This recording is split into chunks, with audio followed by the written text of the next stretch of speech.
सर्वांना सप्रेम जय भीम, जय संविधान, सप्रेम नमस्कार।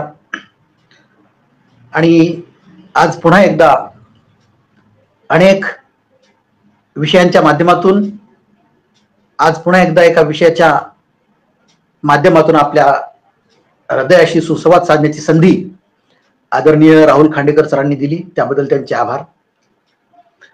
त्याचप्रमाणे कुठल्याही काळामध्ये त्या काळातील प्रस्थापित यांनी निर्माण केलेला प्रवाह आणि त्याच्या व्यतिरिक्त जो मानवतावादी आणि निसर्गवादी नियमानुसार घडविलेला महापुरुषांनी तत्ववेत्यांनी बनविलेला प्रवाह, हे दोन्ही प्रवाह एक प्रकारे एका नदीचे दोन किनारे असतात, जे की कधीही एकत्र येऊ शकत नाहीत। असाच प्राचीन जगाच्या इतिहासापासून ते आजपर्यंतचा हा दोन शक्तीमधला विरोधाभास असलेला हा प्रवाह आज 2025च्या काळात सुद्धा त्याच पद्धतीने खंबीरपणे आपल्याला दिसतोय। आजचा विषयच तो आहे की आज 2025च्या या एप्रिलमध्ये जे आपल्या संपूर्ण देशामध्ये आपण पाहतो, महापुरुषांची जयंती असू द्या, स्मृती दिन असू द्या, मग ते महात्मा फुले असतील, डॉक्टर बाबासाहेब आंबेडकर असतील, छत्रपती शिवाजी महाराज असतील, सर्वच या महापुरुषांच्या बाबतीत त्यांचा जो काही सत्य इतिहास असेल, ज्याला संपूर्ण देश ज्या महापुरुषांना तत्ववेत्यांना मान्य करतो, यांच्या बरोबरीने आज जे सामदाम दंडभेदाच्या कूटनीतीचा आधार घेऊन सत्तेवर आणि खुर्चीत बसलेले आहेत राज्यात आणि केंद्रामध्ये, त्यांची बरोबरी या ठिकाणी या AI म्हणजे आर्टिफिशियल इंटेलिजन्सी म्हणजे कृत्रिम बुद्धिमत्तेच्या माध्यमातून तसा प्रवाह निर्माण करण्याचा प्रयत्न या ठिकाणी या सत्ताधाऱ्यांकडे होत आहे। आणि सत्ताधाऱ्यांच्या सोबत जे कोणती कार्यकर्ती मंडळी असेल, जी इंटरनेटमध्ये कॉम्प्युटरमध्ये तज्ञ मंडळी असेल, त्यांच्या माध्यमातून त्यांच्या मदतीने ही कृत्रिम बुद्धिमत्ता पसरवण्याची ही पद्धत या जानेवारी महिन्याच्या या 2025 पासून सुरुवात झालेली आहे। आणि विशेष म्हणजे हा प्रवाह असाच आहे की ज्या काळामध्ये, मग तो प्राचीन जगाच्या देशाच्या इतिहासामध्ये कुठल्याही काळात असू द्या, त्या काळामध्ये जे जे महापुरुष तत्ववेत्ते या मानवतावादाला, निसर्गवादाला आविष्कारित करण्याचा प्रयत्न करतात, स्वतःच्या घरावर तुळशीपत्र ठेवून असेल किंवा स्वतःचा त्याग, संघर्ष, समर्पण ही सर्व भूमिका घेऊन ते तत्ववेत्ते आणि महापुरुष या देशात आणि जगामध्ये व्यतीत झालेले असतात। अशाच महापुरुषांचा हेवा, द्वेष या विरोधी विचारसरणीला वाटत असतो आणि त्या काळामध्ये त्यांनी त्या महापुरुषांच्या विरोधामध्ये त्यांचा इतिहास लपविण्यासाठी, त्यांची विचारसरणी हाणून पाडण्यासाठी सर्वतोपरी प्रयत्न करण्याचे काम या व्यवस्थेने या देशामध्ये आणि जगामध्ये केलेले आहेत। उदाहरणच घ्यायचं असेल तर तथागत भगवान बुद्धाचा धम्म, जो निसर्गवादावर, विवेकवादावर, विज्ञानवादावर अवलंबून आहे, त्याच तत्वज्ञानानुसार धम्माचे संशोधन तथागत भगवान बुद्धांनी केलेलं आहे। आणि हा सत्य धम्म जेव्हा जगामध्ये पसरण्यास सुरुवात झाली आणि तथागत भगवान बुद्धाच्या जीवन कालावधीमध्ये 80 वर्षाच्या वयाच्या तोपर्यंत हा धम्म पसरलेला होता, तर या धम्माचा प्रचार आणि प्रसार रोखण्यासाठी अनेक प्रकारचे त्या काळामध्ये षडयंत्र आणि कट रचले गेले।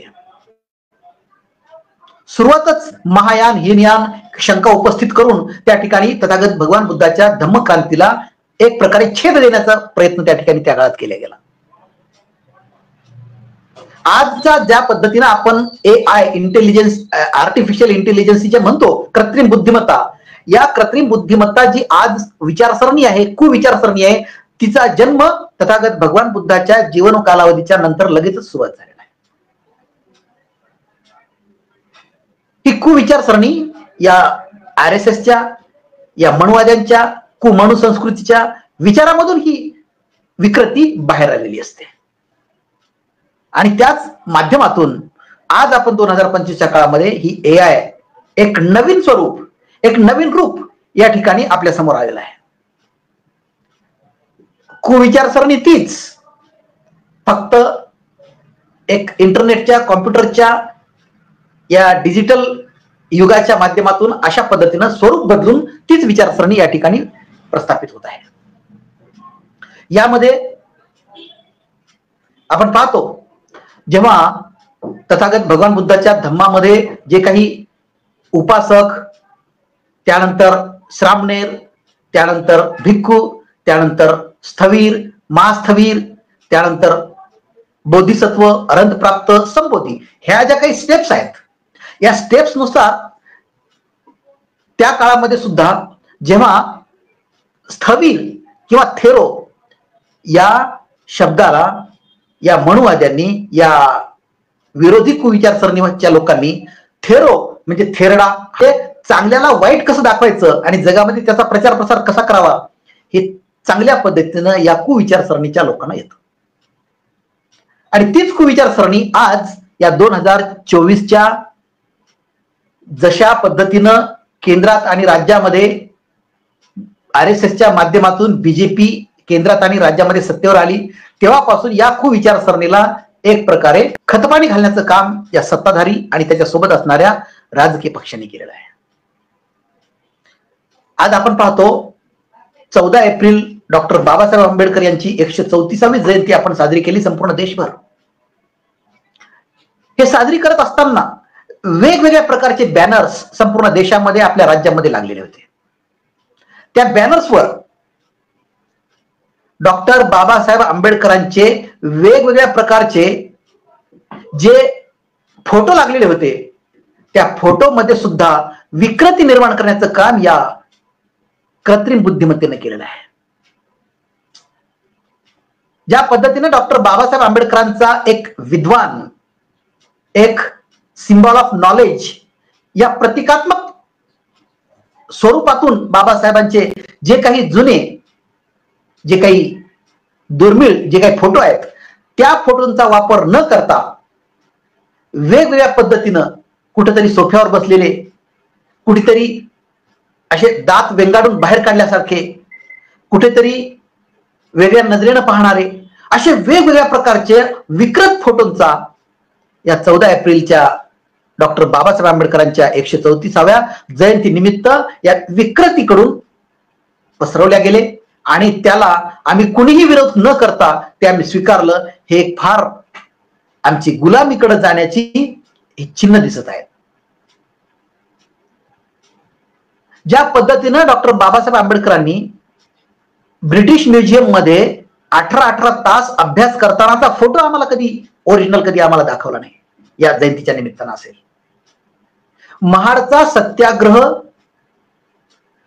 त्याचप्रमाणे मनुस्मृती दहनचा सत्याग्रह, काळाराम मंदिराचा प्रवेशाचा सत्याग्रह, गोलमेज परिषदेमधल्या भाषणांचा फोटो, 1930, 31, 32ला तीनही गोलमेज परिषदा झाल्या. त्या परिषदेमध्ये जे काही फोटो होते त्याचा सुद्धा वापर केला गेला नाही. त्याचप्रमाणे संविधान लिहित असताना अनेक संविधान सभेतील भाषणांचे फोटो, म्हणजे जर बाबासाहेब, डॉक्टर बाबासाहेब आंबेडकर या महापुरुषांच्या, या महामानवांच्या ऐतिहासिक क्रांतीचे फोटो जर या जयंतीला लागले असते तर निश्चितपणे डॉक्टर बाबासाहेब आंबेडकरांची जी काही सगळ्या क्रांती आहेत त्या क्रांत्यांचा प्रसार आणि प्रचार त्या ठिकाणी निश्चितपणे झाला असता. परंतु या ठिकाणी कृत्रिम बुद्धिमत्तेने हा इतिहासच, डॉक्टर बाबासाहेब आंबेडकरांचा संघर्षमय जीवनाचा इतिहासच त्यांना बाजूला ठेवायचा आहे आणि आंबेडकरी जनतेवर आणि आंबेडकरी अनुयायावर एक वेगळी छाप पाडायची की जेणेकरून तोच प्रवाह निर्माण होईल आणि भविष्यामध्ये त्याच प्रवाहाला सत्यता प्राप्त होईल आणि येणारी पिढी हेच सत्य आहे असं समजून एका वेगळ्या आणि अनावश्यक, असत्य असलेल्या विचाराला, सत्याला त्या ठिकाणी असत्याला स्वीकारले जाईल. हा प्रवाह निर्माण करण्याची पद्धत या RSS आणि मनुवाद्याची आहे. त्याचबरोबर आपण पाहतोय अनेक युट्यूब वरती व्हिडिओ येत आहेत. त्या व्हिडिओमध्ये डॉक्टर बाबासाहेब आंबेडकरांसोबत नरेंद्र मोदी चालत आहेत आणि नरेंद्र मोदींना बाबासाहेब एक चांगले प्रधानमंत्री या नजरेनं पाहताना दाखवलेलं आहे. अमित शहा एक तडीपार गृहमंत्री केंद्रीय, त्यांच्या सोबत बाबासाहेब चालताना दाखवलेला आहे. बघा, कृत्रिम बुद्धिमत्ता, AI, आर्टिफिशियल इंटेलिजन्सी, हे त्याचे परिणाम. अनेक बुद्ध विहारामध्ये या भाजपच्या आमदार, खासदार, मंत्री, लोकप्रतिनिधी यांच्या मार्फत विहारांमध्ये पुतळे उभे करण्यासाठी पैसे देतात, स्मारक तयार करण्यासाठी पैसे देतात, लाखो रुपये, करोडो रुपये खर्च करतात आणि त्या पुतळ्यांचं अनावरण ज्या ठिकाणी डॉक्टर बाबासाहेब आंबेडकरांचं नाव त्या स्मारकाच्या खाली दगडावरती, त्या कोरीव दगडावरती यायला पाहिजे, त्यांचे क्रांतीचा इतिहास यायला पाहिजे, त्यांचा जन्म मृत्यूचा इतिहास यायला पाहिजे, ते न येता ज्यांनी सरकारी तिजोरीमधून पैसे घेऊन, भ्रष्टाचारातून पैसे काढून त्या स्मारकाच्या वरती खर्च केलेले असतात, त्याच अधिकाऱ्यांचे, त्याच मंत्र्याचे, त्याच लोकप्रतिनिधींची नावं त्या दगडावर कोरलेली आपण आज पाहतोय. ही सुद्धा कृत्रिम बुद्धिमत्ता आहे. त्याचप्रमाणे ज्या स्मारकावरती एका बाजूला 22 प्रतिज्ञा असतात, दुसऱ्या बाजूला संविधानाची उद्देशिका असते, तीही एक स्टिकर बनवून लावलेली, आणि अशा माध्यमातून होतंय काय, अशा माध्यमातून या ज्या 22 प्रतिज्ञेचं पालन न करणाऱ्या व्यक्तीकडून या स्मारकाचं उद्घाटन होत असतं. संविधानाची उद्देशिका आणि संविधानच मान्य नाही अशा RSS वादी, मनुवादी भाजपाच्या मंत्री, लोकप्रतिनिधीच्या हातून या स्मारकाचं उद्घाटन होतं. किती शोकांतिका आहे. एवढी शोकांतिका या 2024च्या निवडणुकीच्या नंतर केंद्रात आणि राज्यामध्ये बसल्याच्या नंतर या प्रवाहाला सुरुवात झालेली आहे. विचार करा, जे अमित शहा तडीपार केंद्रीय गृहमंत्री, जे अनेक गुन्हे त्यांच्यावरती प्रलंबित आहेत, असा देशाचा केंद्रीय गृहमंत्री होऊ शकतो आणि तो डॉक्टर बाबासाहेबांच्या सोबत चालताना दाखवलेला आहे या व्हिडिओच्या माध्यमातून. नरेंद्र मोदी सोबत चालताना बाबासाहेबांना दाखवलेलं आहे. जे संविधानाला विरोध करतात, जे संविधान संपवण्याच्या मार्गावर आहेत, फक्त संविधानाचा वरचा खोका शिल्लक आहे, संविधानाची उद्देशिका शिल्लक आहे, परंतु मधला सर्व सार संपवण्याचं काम या ठिकाणी त्यांनी केलेलं आहे. जेव्हा आता मार्च महिन्यामध्ये 26 मार्चला जेव्हा काश्मीरमध्ये 4 अतिरेक्यांनी 26 भारतीय जनतेचा ची हत्या केली पहलगाम मध्ये, आणि त्याच्यानंतर दुसऱ्या दिवशी लगेचच आमचे प्रधानमंत्री नरेंद्र मोदी साहेबांनी पाकिस्तानच्या विरोधामध्ये बडबड करून आम्ही पाणी सोडणार नाही, आम्ही ताबडतोब बदला घेणार, अशा पद्धतीनं वल्गना केल्या. आणि त्यानंतर लगेचच त्या ठिकाणी पाकिस्तानने सुद्धा प्रत्युत्तर दिलं होतं. पाकिस्तानने सुद्धा सिमला करार मोडणार अशा पद्धतीची धमकी दिली. पाकिस्ताननं आपल्या हवाई हद्दीचा वापर भारतासाठी करून न देण्याची घोषणा केली. त्यामुळे आम्हाला अरबी समुद्रावरून जाऊन 2 तास उशिरा दुसऱ्या देशाशी संपर्क करावा लागतो, जावं लागतं दळणवळणाच्या माध्यमातून, विमानांच्या प्रवासामधून. म्हणजे सांगायचं तात्पर्य असं, या पाकिस्तानच्या विरोधामध्ये आम्ही जे काही कृती करतो, ती कृती करण्याऐवजी आम्ही बोलतो जास्त आणि करतो कमी, हीच आमची भूमिका या ठिकाणी आहे. ज्या संविधानाच्या माध्यमातून संपूर्ण देश आणि जग एका मानवतावादी, विवेकवादी, विज्ञानवादी दृष्टिकोनातून घडवलं जातं, त्याच दृष्टिकोनाला खीळ देण्याचं काम या ठिकाणी येथील सरकार करतं आणि त्याच सरकार म्हणजेच भाजपचे मंत्री आणि प्रधानमंत्री त्या ठिकाणी बाबासाहेबांसोबत संसदेमध्ये चालतानाचे फोटो दाखवतात. म्हणजे एवढी सुद्धा आमची ही कृत्रिम बुद्धिमत्ता. आज जर हे व्हिडिओ, आज जे काही नवीन व्हिडिओ टाकलेले आहेत अशा पद्धतीचे, 10 वर्षानंतर जेव्हा आजचा बालक पुढे युवा पिढी बनतो, त्या युवा पिढीला हे व्हिडिओ आणि फोटो दाखवल्याच्या नंतर काय वाटणार आहे? सत्यच वाटणार आहे की नरेंद्र मोदी आणि बाबासाहेब, अमित शहा आणि बाबासाहेब एके ठिकाणी सोबत बोलताना व्हिडिओ आहेत आणि तोच ऐतिहासिक पुरावा म्हणून त्या काळामध्ये दाखवले जातील. म्हणजे हजारो वर्षापासूनचा जो काही ऐतिहासिक ठेवा आहे, त्या सत्य ठेवा असलेल्या विचारसरणीचा गळा घोटण्याचं काम गेल्या हजारो वर्षापासून चालू आहे. हेच या ठिकाणी सिद्ध होत आहे, जे आजच्या 2025च्या काळामधल्या या पुराव्यानुसार. ज्या पद्धतीनं तथागत भगवान बुद्धांना बोधी वृक्षाखाली म्हणजे पिंपळाच्या वृक्षाखाली ज्ञानप्राप्ती झाली आणि वडाच्या झाडाखाली, वटवृक्षाखाली त्यांना सुजाताच्या हस्ते खीर प्राशन करावी लागली, जेणेकरून ज्ञानप्राप्ती त्या बोधी वृक्षाखाली, पिंपळाच्या झाडाखाली त्या ठिकाणी बोधगया झालेली आहे. त्या ऐतिहासिक महत्वाला, पावित्र्याला नष्ट करण्यासाठी मनुवाद्यांनी, या कूटनीतीवाल्यांनी त्या पिंपळाच्या झाडाला, त्या पिंपळाच्या पारावरती किंवा पिंपळाच्या झाडावरती एक मुंजा बसतो, एक अंधश्रद्धेच्या भावनेमधून त्या ठिकाणी एक भूत बसतं, अशा पद्धतीचं त्या पिंपळाच्या झाडाला वाईट कसं म्हणावं अशा पद्धतीनं त्यांनी ती विचारसरणी, कुविचारसरणी पेरलेली आहे. म्हणतात की पिंपळाच्या झाडावर 12 मुंजा असतात, ज्याला भूत पिशाचं काय म्हणतात ते त्या अंधश्रद्धेच्या भाषेमध्ये. तर त्या पद्धतीनं त्यांनी ते व्यक्त केलं. म्हणजे जे चांगलं आहे, जे सत्य आहे, त्याचा इतिहास मोडीत काढण्याचं काम गेल्या 1000 वर्षापासून या ठिकाणी झालेलं आहे. आणि वैज्ञानिक दृष्ट्या पिंपळाच्या झाडाच्या मार्फत शुद्ध ऑक्सिजन त्याच्या व्यतिरिक्त जास्त कुणी देऊ शकत नाही, हा वैज्ञानिक दृष्टिकोन आहे. पिंपळाच्या झाडामधून आपल्याला जे ऑक्सिजन म्हणजे जे कार्बन डायऑक्साईड वायू शोषून घेतं आणि ऑक्सिजन आपल्याला प्रदान करतं, या सगळ्या वृक्षामध्ये पिंपळाचा वृक्ष हे सर्वात जास्त करतो, हे सुद्धा या ठिकाणी आवर्जून सांगायचं. अशा पद्धतीनं त्या ठिकाणी जे जे चांगलं असेल, जे जे लोकांपर्यंत चांगलं पोहोचलेलं असेल,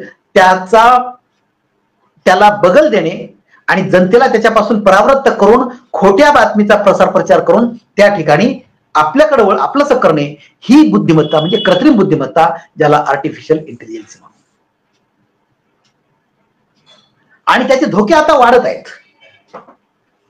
त्याचे धोके एवढे आहेत की मग छत्रपती शिवाजी महाराजांचं सुद्धा त्या ठिकाणी या कृत्रिम बुद्धिमत्तेच्या माध्यमातून इतिहास बाजूला करणं असेल, तर 1630 का 1627 हा छत्रपती शिवाजी महाराजांचा जन्मच गोंधळामध्ये यांनी करून टाकलेला आहे. म्हणजे थोडक्यात सांगायचं असं की हजारो वर्षापासूनचा भारताचा इतिहास हा या कृत्रिम बुद्धिमत्तेच्या कुविचारसरणीच्या माध्यमातून या ठिकाणी सत्य इतिहास दडपवला गेला आणि खोटा प्रचार, खोट्या इतिहासाचा प्रचार आणि प्रसार लादला गेला. एवढंच काय, आज जो काही आपल्या बालवर्गापासून ते पीजी पर्यंत, बालवर्ग, प्राथमिक वर्ग, त्यानंतर माध्यमिक वर्ग, उच्च माध्यमिक वर्ग, कनिष्ठ वर्ग, कनिष्ठ महाविद्यालय, महाविद्यालय, पदवीधर महाविद्यालय आणि पीजी, पोस्ट ग्रॅज्युएशन, ह्या सगळ्या शिक्षणाच्या अभ्यासक्रमामधून केवळ आणि केवळ या कूटनीतीच्या विचाराच्या केंद्रातील आणि राज्यातील सत्ताधाऱ्यांमुळे या ठिकाणी महापुरुषांच्या सत्य इतिहासाला बगल देण्याचं काम आणि धार्मिक अंधश्रद्धा पेरण्याचं काम या ठिकाणी गेल्या अनेक वर्षापासून आपल्या देशामध्ये चालू आहे.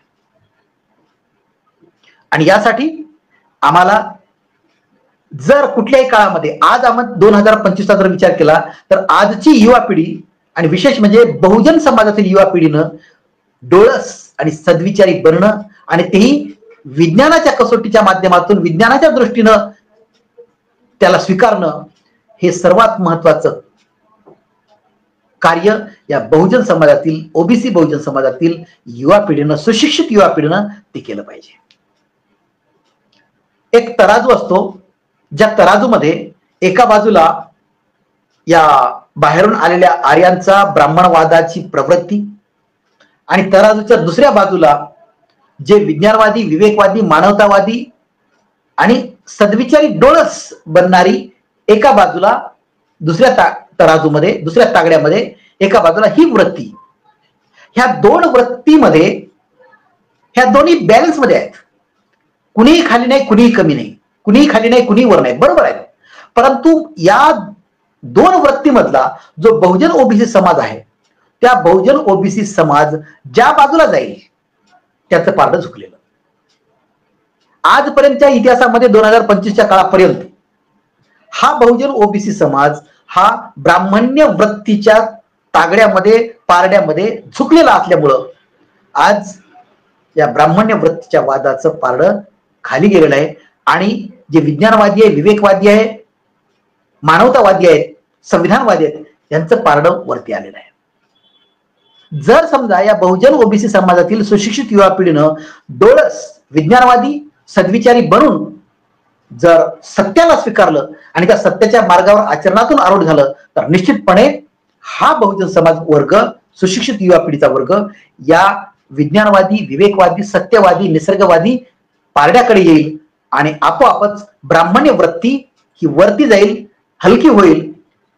हे सत्य निश्चितपणे होईल. पण होऊ न देण्यासाठीच या 3.5% या वृत्तीनं या RSS वाली, मनुवादी, कुसंस्कृतीवाद्यांनी या मानसिक गुलामीचा, या बहुजन समाजातील मानसिक गुलामीला गुलामीतच ठेवून आपल्याच पद्धतीनं यांना वश करण्याचं काम या ब्राह्मण्य वृत्तीने केलेलं आहे आजपर्यंत, आणि त्यामध्ये आतापर्यंत यशस्वी झालेली आहे. म्हणूनच आज डॉक्टर बाबासाहेब आंबेडकरांनी लिहिलेलं संविधान हे आविष्कारित होऊ शकलं नाही, अधोरेखित होऊ शकलं नाही, जागृती होऊ शकले नाही, आणि आम्ही गेल्या 75 वर्षामध्ये सत्यापर्यंत पोहोचू शकलो नाही. 2014 पासून ते आजपर्यंत या संविधानाला संपवण्यासाठी सर्वतोपरी प्रयत्न केलेले आहेत. बघा, आता जेव्हा 26 मार्चचा अतिरेक्यांचा हल्ला झाला, त्यामध्ये 26 लोकांचा त्या ठिकाणी खात्मा झालेला आहे, म्हणजे हत्या झालेली आहे.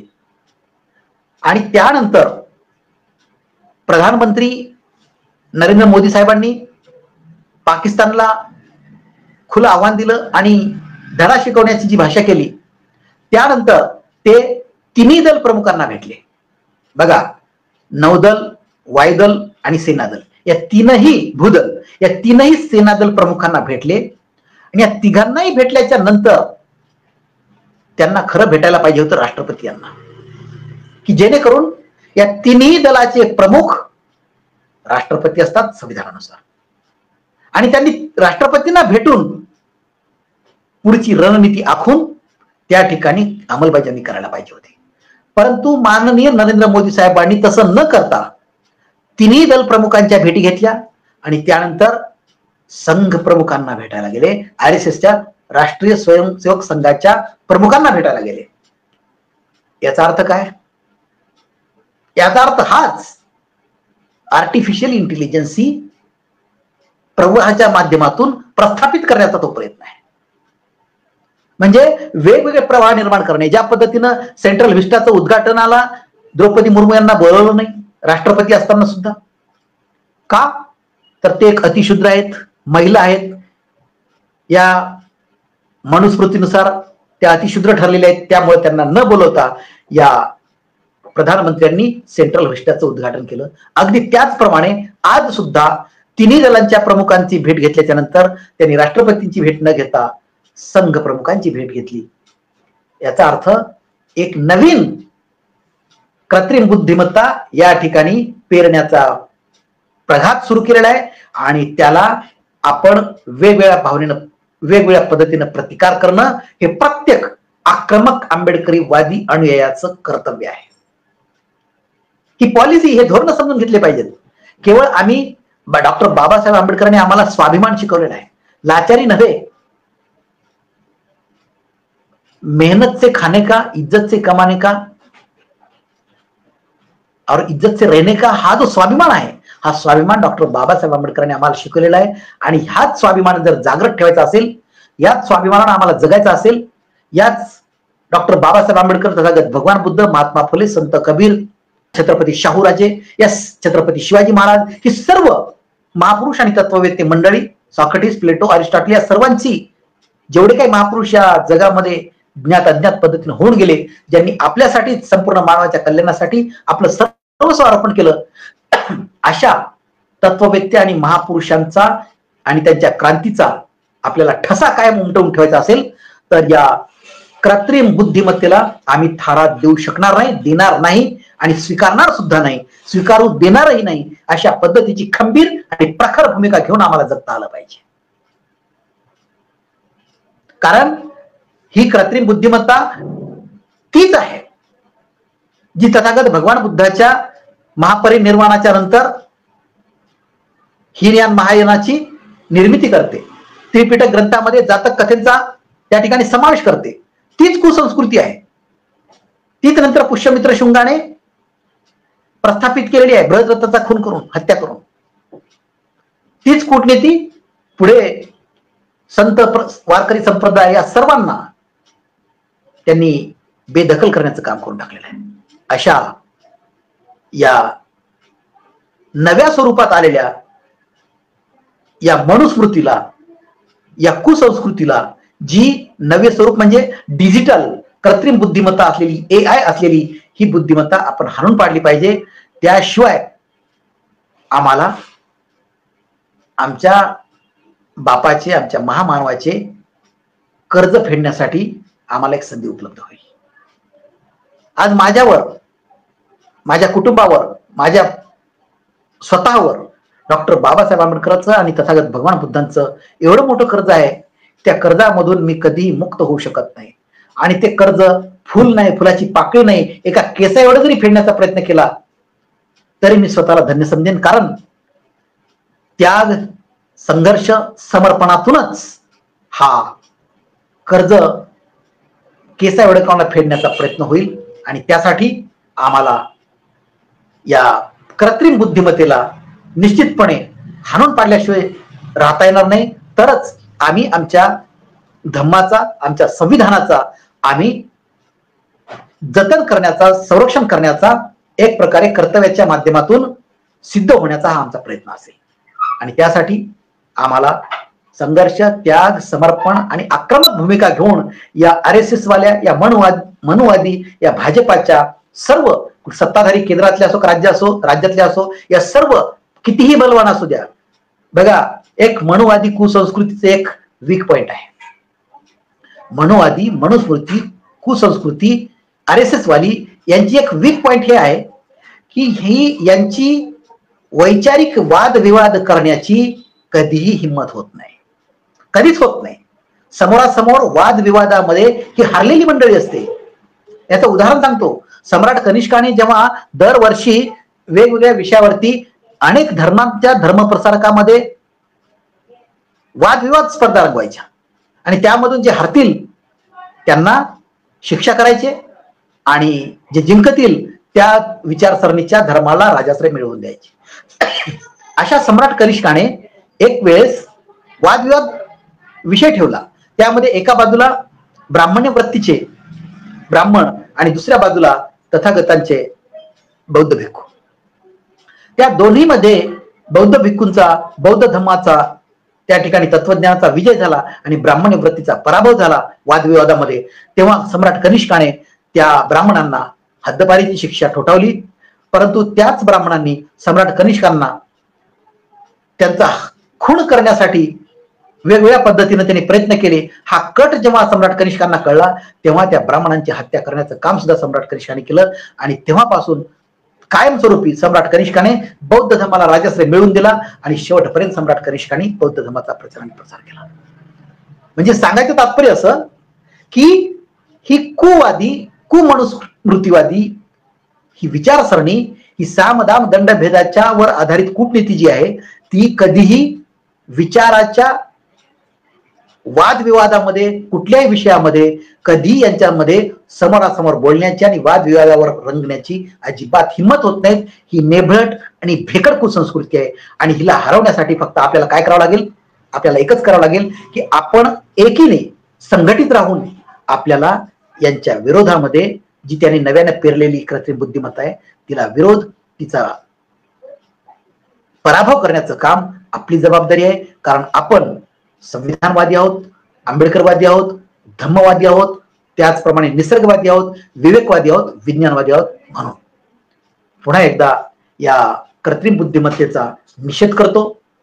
त्याचप्रमाणे या कृत्रिम बुद्धिमत्तेला संपवण्यासाठी, पराभूत करण्यासाठी शेवटच्या श्वासापर्यंत आपण प्रत्येकाने प्रतिज्ञा केली पाहिजे आणि त्या पद्धतीने वागलं पाहिजे एवढी विनंती करतो आणि थांबतो. जय संविधान, जय भारत. धन्यवाद.